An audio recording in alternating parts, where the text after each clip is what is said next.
ये जरा कैपिटलिज्म के ऊपर आप ज्ञान ले लो बिजनेस वर्ल्ड के श्री श्री 1008 कुणाल शाह से, क्रेडिट के फाउंडर। इनके हिसाब से पॉडकास्टरों को कैपिटलिज्म और सोशलिज्म के ऊपर लोगों को एजुकेट करना चाहिए। बहुत अच्छी बात है सर।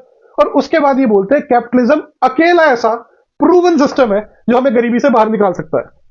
जैसा कि नेथन रॉबिन्सन ने पास में बोला था, अगर आपने पूरा जीवन अपना सिर्फ पैसों के पीछे ही भागने में लगाया है तो there is a very high chance कि दुनिया के ज्ञान को लेकर के आप बिल्कुल ही बौड़म बुद्धि होंगे। ये जितने भी बिजनेस लीडर्स होते हैं ना, एक बार ये पैसा कमा ले और इनके नीचे लोग काम कर ले तो इनको लगता है हमें तो सब आता है, हमें तो सब पता है, और सब जी हजूरी करते हैं। इनके सर क्या बात कर दी सर आपने, क्या बात कर दी। अब कुणाल शाह हमें पहले भी बता चुके हैं कैपिटलिज्म और सोशलिज्म के बारे में पॉडकास्ट पे रणवीर प्रयागराजिया के साथ। देखो कितना बढ़िया ज्ञान दिया था इन्होंने हमें कैपिटलिज्म के ऊपर। Okay, hold up. Can you explain capitalism and socialism really easily for the listener? Like in very basic terms. Capitalism is very simple. You use capital to produce more goods, employ more people. अब आप मेरे को कोई सी भी economics की text book दिखा दो जहां पर कैपिटलिज्म ऐसे डिफाइन किया हुआ है कि it involves using capital to produce more goods to employ more people. अरे भाई सोशलिज्म में कैपिटल नहीं होती, सोशलिज्म में एम्प्लॉयमेंट नहीं होती, मोर एम्प्लॉयमेंट। या सोशलिज्म में मोर गुड्स का प्रोडक्शन नहीं होता। मैं अगर कुणाल शाह का पेपर चेक करा होता, 0 अंडा मिलता है इसको इस डेफिनेशन पे। चाहे इकोनॉमिक्स के स्टूडेंट आके हाजिरी में बता देंगे कमेंट सेक्शन में, पर अभी तो और सुनो इसको। The whole society focuses on wealth. Whatever that is supposed to mean. Innovation is rewarded disproportionately to one inventor and one manufacturer, one businessman, one industrialist if they do good stuff. अरे भाई capitalism में innovator को नहीं disproportionate reward मिलता, innovation के owner को मिलता है, which is not necessarily the same thing. भाई कैपिटलिस्ट क्या करता है, इनोवेटर को हायर करता है भाड़े पे, सैलरी पे, और उसकी जो इनोवेशंस होती है उसकी ओनरशिप खुद लेता है और उसको उसका रिवॉर्ड मिलता है। आप अपने दिमाग में इमेजिन कर लो जितने मर्जी कैपिटलिस्ट आपको करने हैं, क्या इन्वेंशन करी है इन्होंने, क्या इनोवेशन करा इन्होंने, कुछ नहीं। बस ओनरशिप उसकी ले लेते किसी दूसरे के काम की और कहते देखो हम कितने बड़े इनोवेटर है। अब आप नाइकी का एग्जांपल ले लो, नाइकी का जो स्वूश सिंबल है वो जिसने डिजाइन करा उसको $25 मिले, उसके पसंद में नहीं आया ओनर को डिजाइन, नाइकी नाम तक नहीं पसंद आया उसको, लेकिन वो भी किसी और ने दिया। लेकिन बन क्या गया भाई, मैं इनोवेटर हूं, देखो मैंने इनोवेट करा है। और ये जनरल पॉइंट है, आप ये मत समझो सिर्फ मैं टिक की बात कर रहा हूं या फिर मैं सिंबल की बात कर रहा हूं या सिर्फ नाम की बात कर रहा हूं।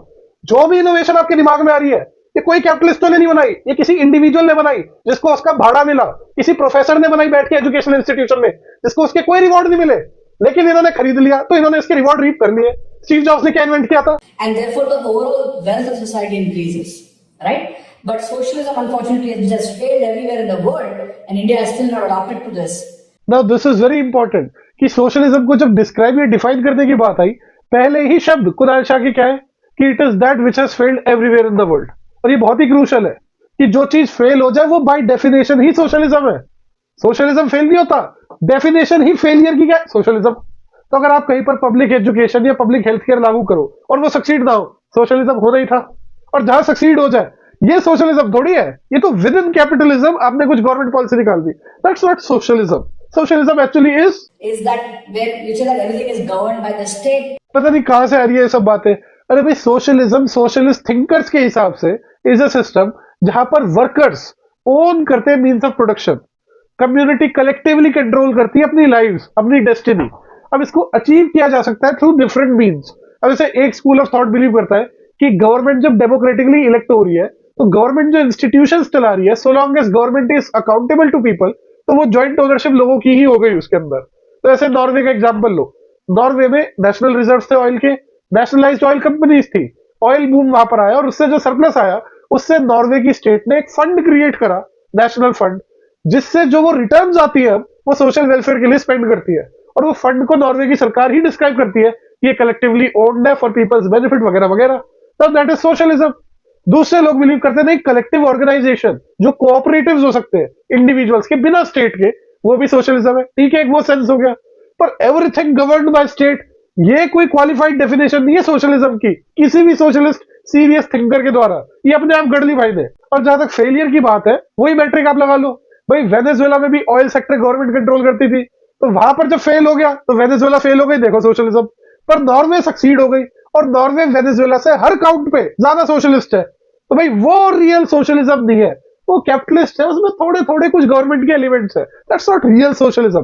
पर वेनेजुएला जो है वो सोशलिज्म के फेलियर का एग्जांपल है। It's shared equally, so if a patent is made in India, you don't get the benefit of it. It is assumed to be a public good, right? मतलब इससे बढ़िया example ही नहीं हो सकता।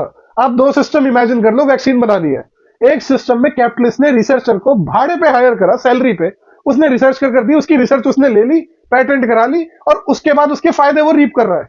1 रुपए में जो चीज बनी उसको 100 गुना प्राइस करके या 300 गुना प्राइस करके बेच रहा है। मेरा पेटेंट है, मैं इनोवेटर हूं, और इनोवेटर को मिला क्या? सैलरी मिली, क्योंकि सैलरी पे काम कर रहा था, तो उसको क्या स्पेशल मिला उसमें?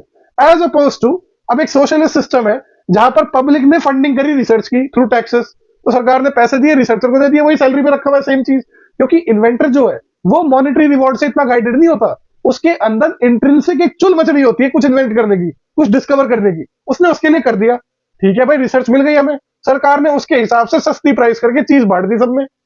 कौन सा सिस्टम बेटर है? जब वैक्सीन सबको सस्ते में मिल गई, क्योंकि काम तो उसने ही भाड़े में करना था, उसने ही भाड़े में करना था, लेकिन कैपिटलिस्ट ने क्योंकि वो पेटेंट खरीद लिया उससे या उसकी ओनरशिप ले ली उससे, अब वो बंदा निचोड़ेगा ऐसा पब्लिक को उसमें और कहेंगे इनोवेशन करिए, रिवॉर्ड तो मिलना चाहिए। तो आप डिसाइड कर लो आपको कौन सा सिस्टम पसंद है। And it's a complex topic, but the thing is, 99% of Indians have no clue what is capitalism or socialism. अरे भाई, अपनी ही गिरेबान में झांक कर देख लो, क्या पढ़ा है आपने कैपिटलिज्म सोशलिज्म के ऊपर? ये जो 99% बोल रहा है ना, उसमें कुणाल शाह तो जरूर आता है, because he has no clue what capitalism is, what socialism is. बस आगे कुछ भी बोल के चले जाओ। For example, a lot of people think MRP is a good idea. Her product पे MRP होता है, and fundamentally that is against capitalism. बहुत ही बढ़िया बात है सर, फिर तो इंडिया कैपिटलिस्ट हुआ ही नहीं। जो भी आप क्रेडिट देते हो कि इंडिया कैपिटलिस्ट है, हमने गरीबी बाहर निकाल दी, भाई इंडिया में तो एमआरपी है कब से, और ये तो एंटी कैपिटलिस्ट आपके हिसाब से। क्या नुकसान करा दिया एमआरपी ने किसी को? पता नहीं, कुछ भी कोई सेंस नहीं बन रहा, अगर कुछ भी बोल के चल जाएगा बंदा। अब जैसे गरीबी का एग्जांपल लो, भाई गरीबी का मतलब क्या होता है कि कोई इंसान किसी चीज को एक्सेस करना चाह रहा है, पर प्राइवेट मार्केट कह रहा है आपके ऊपर इतना प्राइस लगेगा, वो है ही नहीं उसके पास देने को, तो उस गरीबी को कौन दूर कर रहा है? सब्सिडाइज ग्रेन, सब्सिडाइज योजनाएं, टैक्स फेयर जो फंड करके पैसे भेज रहे हैं उन तक, उससे हो रही है गरीबी दूर फंडामेंटली। प्राइवेट मार्केट तो उनको कह रहा निकल यहाँ से, तेरे लिए जगह ही नहीं है हमारे पास। और एमआरपी भी जो है वो मैक्सिमम लिमिट बता रहा है कि इससे ज्यादा आप चार्ज नहीं कर सकते, एक्सेस ही आप डिनाई कर दो किसी चीज का। तो अगर आप एमआरपी हटा दोगे, एक्सेस और ज्यादा डिफिकल्ट होगा या इजी होगा? ये कोई पूछो कुणाल शाह से। Because why somebody like you and me who are staying in affluent neighborhoods paying 30 rupees for Diet Coke, and somebody who's not staying in affluent neighborhoods also paying 30 rupees? We should be paying 100 rupees for that, right? Because our real estate is expensive in our area, storage is more expensive, delivery cost is more expensive. But MRP removes this, and it's a very socialistic approach saying that सबको एक ही price. अरे भाई, वो MRP है, SEHP नहीं कि सबको एक ही price, maximum retail price. Maximum का मतलब क्या होता है? इससे ज्यादा नहीं चार्ज कर सकते, वो मैक्सिमम लिमिट सेम है, आप उससे कम चार्ज कर लो। जहां पर कम कॉस्ट आती है वहां एमआरपी से कम चार्ज कर लो, जहां पर ज्यादा कॉस्ट आती है वहां पर अप टू एमआरपी चार्ज कर लो, सबको एक ही प्राइस। भाई वाह भाई साहब, ये क्या नॉर्मल इंटरप्रिटेशन है एमआरपी की? पहली बार ही सुन रहा हूं मैं। कितनों को घाटा हो गया एमआरपी से अभी तक, है ना? मतलब होलसेलर बावला है, रिटेलर बावला है, उनको तो पता ही नहीं इन सब अरेंजमेंट्स का। ये भाई साहब आए हैं। And this fundamental concept is not understood by Indians. If you tell people, is MRP good for you? Everybody will say, yeah, it's great. ठीक है भाई, मैं सबको समझा दूंगा कि जब तक तुम्हारी 30 वाली डाइट को तुम्हें 100 की नहीं पड़ रही, 150 की नहीं पड़ रही, 200 की नहीं पड़ रही, तब तक ग्रेट बातें हुई नहीं तुम्हारे साथ। तुम बेवकूफ हो, तुम्हें 30 की चीज मिल रही है, बहुत बड़ा ऑपरेशन हो रहा है, शोषण हो रहा है तुम्हारे सिस्टम में। 100, 200, 300, 400 में जब एक डाइट को मिलेगी तब होगी ग्रेट फंक्शनिंग। तुम्हें समझ में नहीं आती बातें। But and this is why we have no clue about capitalism, and it is going to take a complete overhaul of our education system or our government's thinking. अरे भाई, जाके तो किताब पढ़ ले, ये एजुकेशन सिस्टम को ओवरहॉल करने चलेंगे, गवर्नमेंट की थिंकिंग बदलेंगे। आता कख नहीं है इनको, बस जीवन में पैसा कमा लिया, 4 लोग इनके अंडर में काम कर रहे, वो तो सब आता है। ये देख लो आपके सामने डिस्प्ले में क्या आता है इनको, लेकिन आसपास जो इसके कोहॉर्ट के लोग होंगे वो कहेंगे यार क्या ब्रिलियंट बात कही है सर आपने, बहुत ही बढ़िया सर। अरे सर क्या बातें करते हो आप सर, इतना जीनियस कहां से आया आपने? ये जो पॉडकास्टर बैठा है नमूना, एक और बड़ा नमूना है। अरे भाई, खुद को पहले एजुकेट कर लो, उसके बाद बोला करो इतनी बड़ी बड़ी बातें, एजुकेशन सिस्टम ओवरऑल, ये वो। मेरे से पढ़ ले आकर, मैं ट्यूशन दे दूंगा तेरे को। And because the government somehow operates also with a socialist mindset, because the country has been this, and therefore like there are lots of subsidies and all of that stuff which does not create wealth. Really? तो US में जो chips act चल रहा है, India में जो PLI scheme चल रही है, ये जो अदानी और टाटा को 1-1 रुपए में जमीन बांटी जा रही है, इसका तो मेन डिफेंस ही है कि इससे वेल्थ क्रिएशन हो रही है। ये क्या है? सब्सिडी नहीं है, ये प्रोड्यूसर्स को फ्री भी नहीं दी जा रही, इससे वेल्थ क्रिएशन नहीं हो रहा। Well I guess maximum retail price हो ना हो, इन चीजों पे फिर एमआरपी दूसरा होना ही चाहिए, minimum retail price of land. ताकि एक एक रुपए में नया बांटी जाए, क्योंकि आफ्टर ऑल कुणाल शाह के लॉजिक के हिसाब से subsidy does not create wealth.